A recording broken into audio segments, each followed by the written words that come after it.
Right now, there's a huge spend to get the infrastructure in place to be able to utilize AI. The big question is what happens once you get that infrastructure into place, and I think to your point, that's the Goldman note this morning, which is questioning what is the outcome of all of this.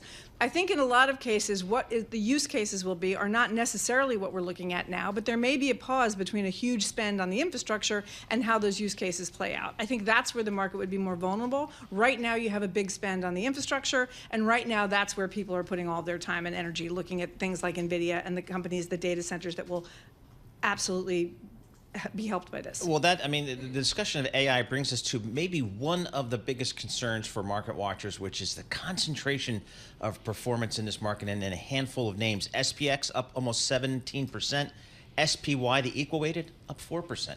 That's not good. Well, it's not. It just is, right? Yep. It's hard to evaluate whether that's a good thing or a bad thing. Sometimes narrow markets end badly, sometimes they don't.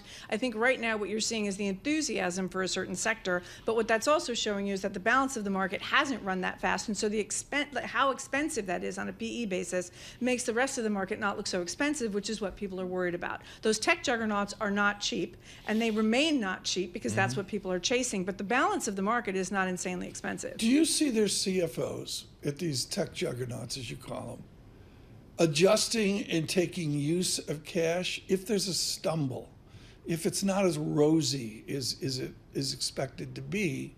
Don't they have a huge amount of ammo and use of cash to support their share price? Well, and this is also where they have a huge amount of cash to support the spend right now on that AI infrastructure. And that's why that's less of a concern, because you've got so many people who have so much money to spend that. And yes, they absolutely have so much cash that should this turn into something where they don't start to see a return or they start to worry about those returns, they've got room. I mean, Paul, this is really important. There's a startup company out in Washington State called Microsoft. Yep, heard of them. They got $110 billion in cash from operations.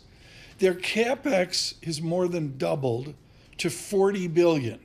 110 take away 40 is a $70 billion free cash flow. Yep. So CapEx, as Sarah Hunt says, is ballooned, but their cash from operations is like a moonshot. Yep.